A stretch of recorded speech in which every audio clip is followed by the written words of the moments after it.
Capítulo 13. Quando o sino tocou avisando da hora do chá, Virginia desceu, mas sua avó não estava presente. Então mandou uma empregada ao quarto da avó, mas ela voltou dizendo que a senhora Page não estava lá. Alguns minutos mais tarde, Rowling chegou da rua e trouxe a notícia de que sua avó pegara o trem da noite para o sul. Ele estava na estação para despedir-se de alguns amigos e por acaso encontrou-se com ela, que estava de partida. E ela lhe contara a razão de estar indo embora. Virginia e Rowling confortaram um ao outro enquanto tomavam chá e se olhavam com expressão de tristeza e seriedade. Rowling, disse Virginia, dando-se conta de que era praticamente a primeira vez que percebia como a conversão do irmão lhe era importante. Você me culpa por alguma coisa? Estou errada. Não, querida, não creio que você esteja. Isso tudo é difícil para nós. Mas se você acha que essa pobre criatura deve sua segurança e salvação ao seu cuidado pessoal, a única coisa que você poderia fazer era o que fez. Virginia, pense que todos esses anos desfrutamos com egoísmo de nossa linda casa e de todo luxo, esquecendo-nos das multidões de pessoas como essa moça. É claro que, em nosso lugar, Jesus teria feito o mesmo que você. Foi assim que Rowling animou Virginia e aconselhou-se com ela naquela noite. De todas as mudanças maravilhosas que ela haveria de testemunhar depois que assumiu seu compromisso de seguir Jesus na conduta, nenhuma a afetaria de forma tão poderosa quanto a mudança de vida ocorrida em Rowling. Ele era verdadeiramente uma nova criatura em Cristo. As coisas antigas haviam passado. Tudo havia se tornado novo nele. O Dr. West apareceu naquela noite a chamado de Virginia e fez tudo o que era necessário em favor da moça. Ela havia bebido quase a ponto de entrar em coma. O melhor que se poderia fazer por ela naquele momento era oferecer-lhe cuidados terapêuticos, dar-lhe atenção e amor. Assim, num lindo quarto, com um quadro de Cristo andando na areia da praia pendurado na parede, do qual seu olhar captava diariamente um pouco do sentido oculto, encontrava-se Lorraine, levada sem saber como para este porto seguro. Virginia, de sua parte, aumentava cada vez mais o seu conhecimento do Senhor à medida que seu coração se abria para aquela moça que tivera a vida destroçada antes de cair derrotada a seus pés. Enquanto isso, o retângulo aguardava a eleição com interesse acima do comum. O casal Gray chorava pelas pobres criaturas miseráveis que, depois de lutarem contra as circunstâncias que as cercavam com tentações, muitas vezes se cansavam e, a exemplo de Lorraine, desistiam e voltavam à condição anterior de vida. A reunião após o culto na primeira igreja já se estabelecera como algo ansiosamente aguardado. Henry Maxwell dirigiu-se ao salão social no domingo após a semana das eleições primárias e foi recebido com um entusiasmo que o fez tremer. Observou de novo que apenas Jasper Chase não estava presente, mas todos os outros estavam unidos por um laço de comunhão que possibilitava e exigia confiança mútua.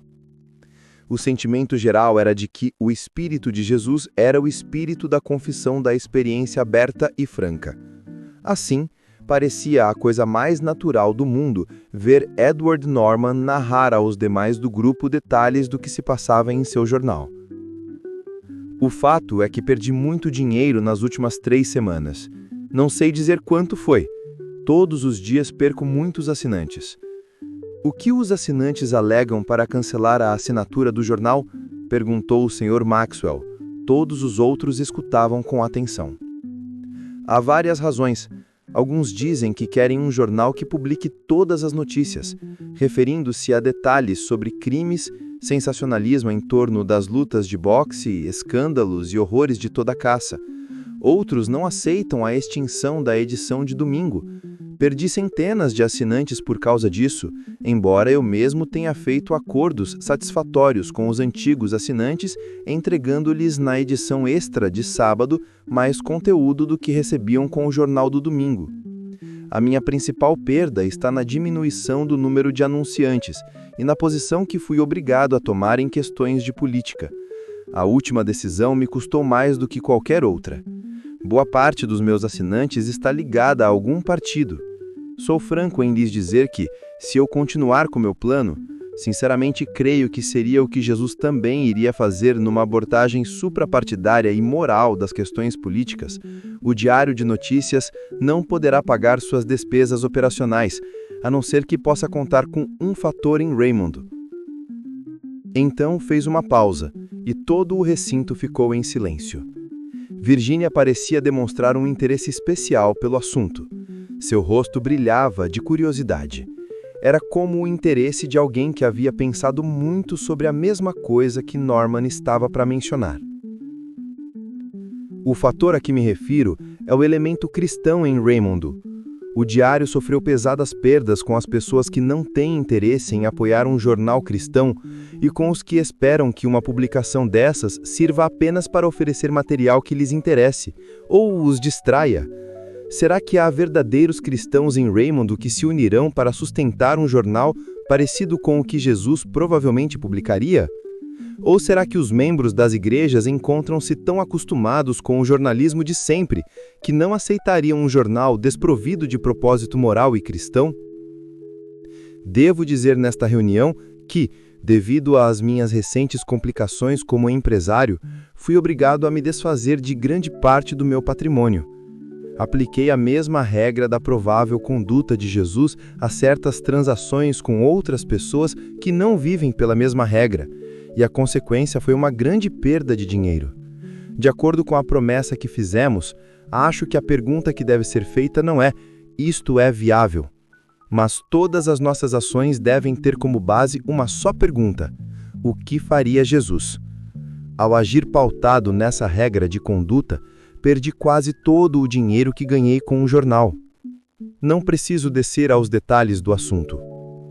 Hoje, disse, não tenho dúvida, depois da experiência que tive nas últimas 3 semanas, que, pelo atual sistema de negócios, muitos iriam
perder enormes somas de dinheiro se a regra de conduta baseada em Jesus fosse seguida com honestidade. Menciono aqui minhas perdas porque acredito muito no sucesso de um jornal conduzido segundo as normas que recentemente implantei. E também as estou aplicando a toda a minha fortuna para que eu obtenha o sucesso final. No presente momento, como já lhes disse, a menos que os cristãos de Raymond, membros de igrejas e outros discípulos, sustentem o jornal com assinaturas e propaganda, não poderei seguir com a sua publicação. Virginia havia acompanhado o relato do Sr. Norman com grande interesse e fez uma pergunta. O senhor quer dizer que, à semelhança de uma escola cristã, um jornal de orientação cristã teria de ser patrocinado com uma grande soma de dinheiro para que fosse viável? Sim, é exatamente isso. Fiz planos de inserir no diário uma grande variedade de informações de uma forma tão interessante que isso vem a compensar o que eu deixar de fora das colunas por ser matéria não cristã. Mas meus planos exigem uma grande injeção de dinheiro. Tenho certeza de que um jornal cristão, tal como Jesus aprovaria, contendo apenas material que ele publicasse, poderia ter sucesso financeiro se planejado nas diretrizes certas. Mas colocar os planos em ação exigiria muito dinheiro. Quanto o senhor acha que seria necessário? Perguntou Virginia com toda calma. Edward Norman olhou para ela compenetrado e, por um momento, corou de vergonha ao pensar sobre o propósito da moça. Ele a conhecia desde menina na escola dominical e tinha sido um grande parceiro comercial de seu pai. Eu diria que, numa cidade como Raymond, $500,000 poderia ser bem empregado num jornal como esse que temos em mente, respondeu Norman. Sua voz estava um pouco trêmula. Seu olhar penetrante no rosto marcado pelo tempo brilhou com a possibilidade, vislumbrada nos últimos segundos, de grandes realizações no segmento de jornais. Então, disse Virginia com a certeza de quem já pensara bastante sobre o assunto. Estou disposta a aplicar essa quantia no jornal sob uma condição, é claro. Que ele continue a ser publicado dentro das novas diretrizes recentemente adotadas. Graças a Deus! Exclamou Maxwell discretamente. Norman estava branco. O restante olhava para Virginia. Ela ainda tinha mais para dizer. Meus amigos, continuou ela com um tom de tristeza na voz que impressionou a todos. Não quero receber crédito como se esse fosse um ato de grande generosidade. Faz pouco tempo que me dei conta de que o dinheiro que eu chamava de meu não é meu, mas de Deus. Se eu, na condição de administradora do que é dele, observo que há uma forma sábia de investir o dinheiro dele, isso não deve dar ocasião a vanglória nem a agradecimento de nenhuma pessoa. Estou apenas administrando os fundos que ele me confiou, usando-os para sua glória. Eu já vinha pensando nesse plano. A grande verdade é que, em nossa luta contra os poderosos do comércio de bebidas alcoólicas em Raymond, luta que nem começou direito ainda, precisaremos do diário de notícias para a defesa do lado cristão. É conhecido que todos os outros jornais apoiam os bares. Enquanto eles existirem, a tarefa de resgatar almas que estão morrendo no retângulo está sendo desempenhada em condição de incrível desvantagem. O que poderia fazer o Sr. Gray com suas reuniões evangelísticas se metade dos seus convertidos é formada por gente que bebe muito e sofre a tentação diária que vem dos bares em cada esquina? Permitir que o diário fechasse as portas seria o mesmo que dar vantagem ao inimigo. Confio demais na competência do Sr. Norman e eu ainda não conheço suas ideias, mas tenho a mesma confiança que ele tem quanto ao sucesso de um jornal publicado em uma escala suficientemente larga. Não acredito que a inteligência dos cristãos no jornalismo seja inferior à inteligência dos não cristãos, mesmo quando se trata de fazer o jornal financeiramente viável. É por essa razão que decidi aplicar o dinheiro que há de Deus, não meu, nesse poderoso veículo e fazer o que Jesus faria. Se conseguirmos manter o jornal por 1 ano, estarei disposta a aplicar essa quantia. Não me agradeçam, não considerem minha ação uma coisa maravilhosa. O que eu tenho feito com o dinheiro de Deus durante todos esses anos, a não ser gratificar meus próprios desejos pessoais cheios de egoísmo? O que posso fazer com o restante dele, a não ser compensar o que já roubei de Deus? É assim que penso nesse momento. Acredito que Jesus faria o mesmo. Por todo o salão social podia-se sentir a presença divina, que não era vista, mas percebida com clareza. Ninguém disse nada por um momento. o Sr. Maxwell, ali de pé, para onde as pessoas levantaram o olhar de encontro ao dele, sentiu uma estranha volta ao primeiro século da Igreja, quando os discípulos tinham tudo em comum, fluindo entre eles um espírito de comunhão como aquele que a primeira igreja de Raymond nunca havia experimentado. Em que nível os membros de sua igreja conheciam essa comunhão em assuntos do dia a dia antes que este pequeno grupo de pessoas começasse a agir como criam que Jesus também agiria? Foi com algum constrangimento que ele pensou sobre os cristãos da atualidade. O mesmo pensamento estava na mente de todos os outros. Estivera ali enquanto Virginia falava e no silêncio que veio em seguida. Se fosse definido por qualquer um dos presentes, é provável que ficasse assim. No decurso do tempo da minha obediência à promessa que fiz, sofrer perdas ou ter problemas no mundo, poderei depender do apoio prático e da comunhão de qualquer outro cristão neste recinto que também assumiu o compromisso de fazer todas as coisas de acordo com o que faria Jesus. A inconfundível presença do poder do Espírito enfatizava tudo isso. Tinha o efeito que um milagre físico deve ter tido para os primeiros discípulos, dando-lhes tanta confiança no Senhor que foram capazes de enfrentar perdas e martírio com coragem e até alegria. Desta vez, antes de saírem, foram ouvidas várias outras confissões como a de Edward Norman. Alguns jovens contaram como haviam perdido o emprego por causa da obediência à promessa. Alexander Powers falou brevemente informando que as autoridades haviam prometido tomar rápidas providências, baseadas nas provas por ele apresentadas. Ele havia voltado ao velho emprego no telégrafo. Sua esposa e filha nunca mais haviam aparecido em público depois de seu pedido de demissão. Ninguém mais que ele conhecia o amargor da falta de compreensão que a família revelava diante de seus motivos mais nobres. Muitos dos discípulos presentes na reunião tinham problemas semelhantes entre si, mas que eram coisas que não poderiam ser comentadas naquele recinto. Henry Maxwell conhecia o seu rebanho e quase tinha certeza de que a obediência ao compromisso havia gerado no meio das famílias divisões, inimizades e ódio. Na verdade, os inimigos de uma pessoa são os de sua própria casa, quando a regra de Jesus é obedecida por alguns e desobedecida por outros. Jesus é o grande divisor na vida. Ou andamos ao lado dele, ou vamos para o lado oposto.